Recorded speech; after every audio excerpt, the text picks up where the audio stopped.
everybody. I have some members of the Cuddlefish Gang here with me today to talk about wrist and body care. And if you are an artist, you know that you are using your hand and wrist a lot. And when you get to be old, when you get to be seasoned and experienced, like the group we have here today, you'll notice that you start to feel pain and have some trouble in some of these places. So, one thing I would say, even if you're a young illustrator and you think that you're indestructible, you are not. So definitely take your breaks, do your wrist stretches, do something other than draw every single minute of the day, like, give your hands and wrists a break. But, we're going to give you some tips and tricks on how we maintain and take care of our own wrists and bodies. So, who wants to start? Hi. Hi. Do you want to tell us your wrist care tip? Yeah. Tricks? So my name's Heather Brockman Lee, and I do try and exercise every day because otherwise I'm sitting or standing in my studio all day long. Right. So I try and get outside. I don't like to exercise inside. So that's really important, I think, just to build that into your day. And then for my wrist, I always wear my Superwoman cuff, which is it's like a compression bracelet. And I also have a glove, like a half glove, that if my hand is sore, I'll wear. And the compression just keeps the muscles warm and keeps circulation going. Oh. And it makes a really big difference. If I don't wear this, I notice. And if it's on, I forget about it. So that's my number one tip. And then my other thing, which is pretty recent, this was a gift to me.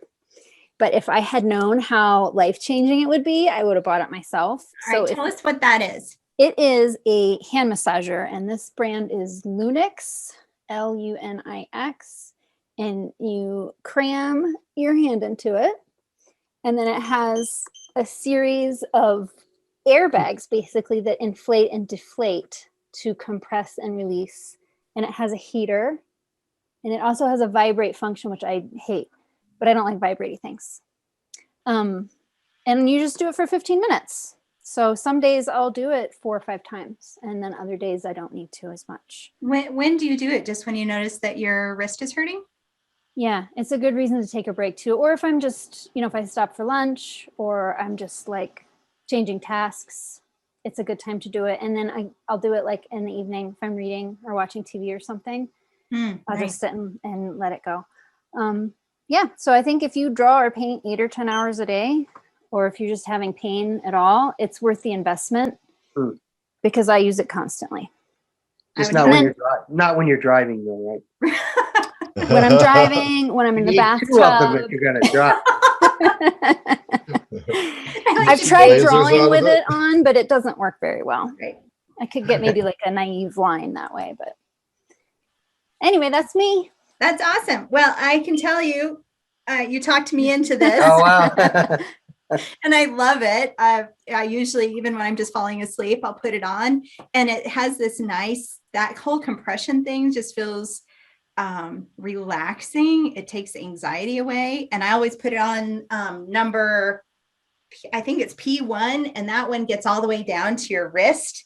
And I put it on the highest number. And sometimes I'll put the heat on, and it just feels so good. I really do think that's helped me a lot. The other things that I have, so you can do this with a spoon, but I actually bought this specific massaging tool just off the internet. This is made out of jade. It has smooth edges, kind of a cool shape. But I just take it and then I rub it along my wrist, just like this. So, and you'll notice when you do it, now it's not just my wrist that starts to hurt, it's all the way up on the top part of my forearm here. So rubbing this is helping, stretch and release and massage my tendons. But when you do this, or if you do it with a spoon, you'll notice that red bumps start to pop up where you have these little knots or nodules. And what this is doing is breaking down those knots or nodules. So I'll do this a few times a day. And sometimes if I'm just like reading something or hanging out with the kids in front of the TV or something, I'll just do this.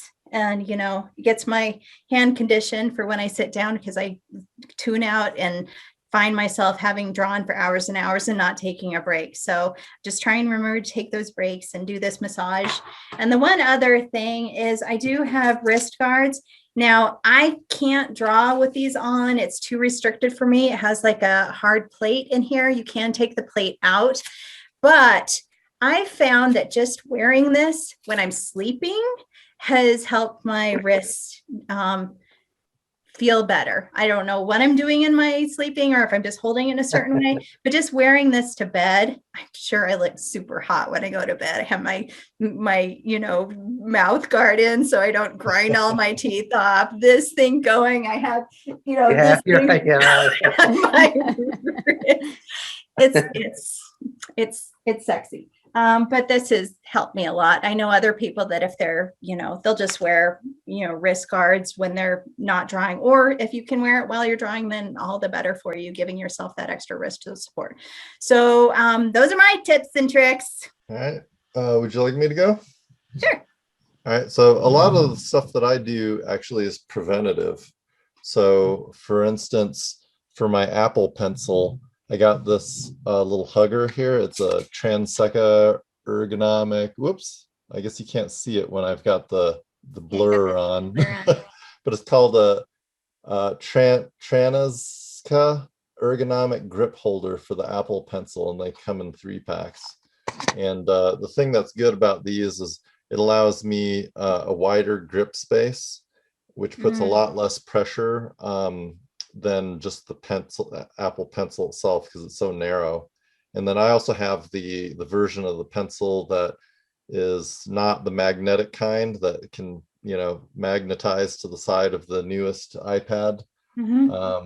And so it's round all the way around, and it's slippery. So that really isn't ergonomic. Right.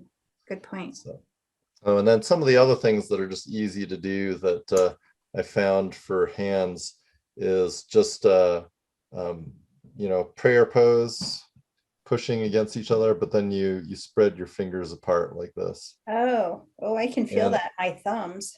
And you can do it both ways, and then also with the backs of your hands together too. But that's something that you can also do against the wall, which is nice just because the wall doesn't give it all. And so I find that sometimes that gives me a much better stretch if I can handle it, because sometimes, you know, if my wrist is a little bit sensitive, then I can't really use that at all. So you're pushing like your prayer pose, you're pushing that against the wall, or your hands against the wall? Your hands, yeah. So you just be, you know, pressing against the wall. I like how your hand disappears. No, sorry. My office is a little bit of a mess, so I put it on blur so that you can't see it. I wish you could do that in real life. Just put my kids' room on blur, put the kitchen on blur. How long do you hold your stretches for, Stan? Normally 30 seconds at the least. So you count it longer. Yeah.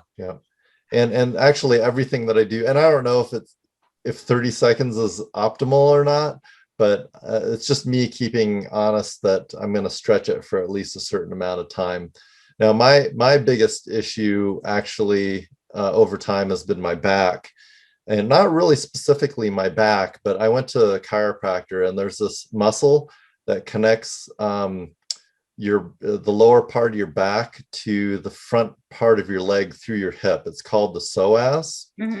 And so my chiropractor showed me a few stretches that I could use to loosen them up.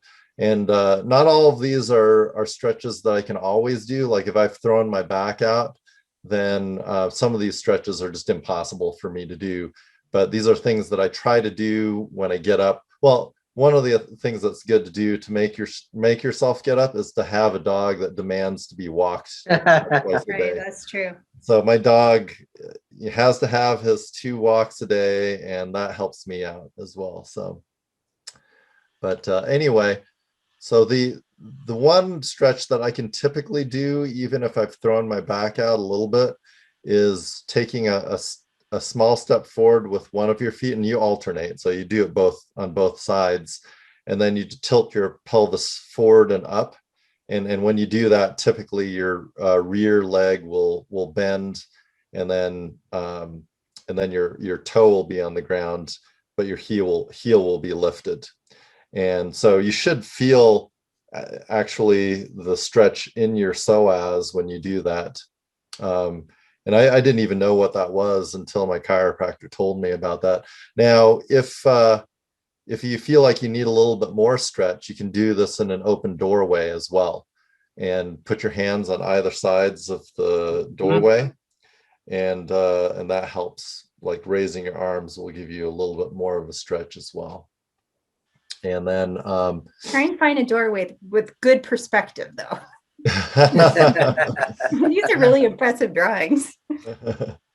And then a lunge. So a lunge can help, but sometimes I can't do these. Like if I've thrown my back out, there's no way I'm going to be able to do a lunge.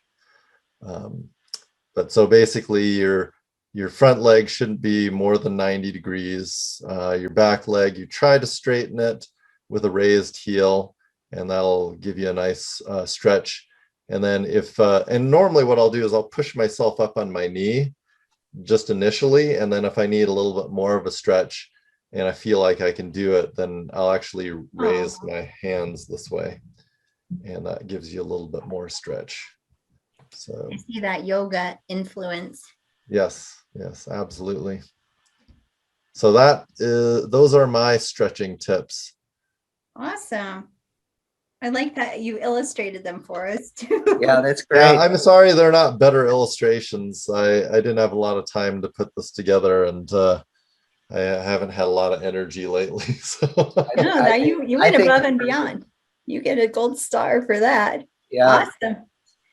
How about you, Larry? Do you have tips for maintaining your money maker? Yeah. Well, I'll tell you, the thing that Stan has talked about prevention is the best thing. Yeah. And I don't, the one thing that I can say, I have a couple of things here, but one crucial thing that I discovered was simply keeping my my whole arm on the table. If my elbow is off the table, I'll notice I'll notice pain. And I've always noticed that. It's really important for me to keep the whole arm Supported on the table. When I'm painting outside, of course, I'm just, painting and stuff, but I've never really had trouble with my wrist. The one thing that all those things that Stan said are really great, what you guys are saying, but the one thing that I like to do is use the foam core roller. You guys, oh yeah. so you can roll your legs, your back, your arms. There's all kinds of things you can do with it. So that helps a lot. I like that. And then a couple of hand things that I do is I take a yellow band like this, and I'm saying yellow because that's the right amount of stretch. Right. They come in different colors. Some are tighter, some are looser. This is about in the middle. And I can't show you right here, but I put my hands in it like this. And I'm up against the wall with my hands stiff against the wall. And I'm actually going this way, back, and then this way and back, keeping the pressure on the wall this way and then this way.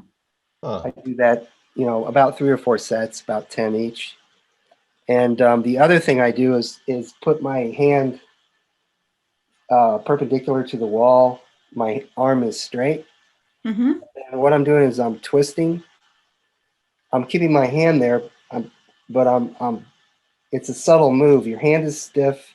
your hand is right where it should. It doesn't move, but it's hard to do this without pressure, putting Right. pressure. But you can move your whole arm is what you're trying to do. It's kind of hard to explain. With your hand in the same position, or is your hand Yeah. moving? Yeah, Oh, if your okay. hand stays there, you're just moving your. You're A lot of boxers use this, and Right. which I took up boxing. Boxing is a great exercise also, because you have to really be conscious of what you're doing, and there's a lot of shoulder movement. Mhm. And I think shoulder exercises are really important. How often do you do those exercises? How long? How often? Well, both actually. Usually like every other day. The rolling with the foam cord roller, you should do that like, I would recommend 3 times a day. Hmm. And I think a lot of the problems are not with me anyway. My problems it's not in my wrist or my hand. It's sitting too long. Right. It's Me too. because then my shoulders droop, your Right. hips hurt, and it's really, really difficult to get up out of your seat and do something. Right. It is important. So I think that's all I can think of right now. Right. Those are great. Yeah, I'm gonna buy one of those stretchy band things. Yeah, I'm looking into the stretchy band things myself. I know in yoga they teach you, like, if you're doing downward dog, and to turn those elbows in. So I kind of know that sort of Yeah, that's gesture it. that Yeah, you're that's what talking about. Yeah, you can do that. I do that too on a bench. Mhm. So I will stand up and lean over the bench and put my arms down and Mhm. put my hands out like this. So Okay. let's see it, but the hands are out, Got it. and then you move your elbows Right. in and out. That helps a lot too. Yeah, right. Awesome. Well, I'm definitely going to try those. I know I have weird postures, so I'm sitting here with my knees up as I'm drawing, like I'm a little frog, and I'm kind of, my screen is right here. So I'm doing my drawing like here. And just the whole, giving the arm support and having proper posture. Like eventually I might not be able to wrap myself from the frog, and I'll just be in permanent frog position forever. So this maybe even just me setting some timers to give myself a warning, like I need to at least stand up. I know, Apple Watch will tell you to stand up. Just take even if just a few minutes to stretch and do 1 or 2 of these exercises. I think for me anyway, it would help a lot. So awesome. Thank you so much. And that how Smeagol happened? Gollum? Oh yeah, I'll turn my precious. My precious. So I hope that was helpful for everyone. I know that was helpful for me. Thank you so much for sharing your tips and guidance. This was awesome. So join us next time for more great Illustrator tips and tricks from the Cuddlefish Gang. Yay! Be sure to follow us online, social media. We're on lots of places. You can find us pretty easily. And we're awesome. No lies detected. No. The end.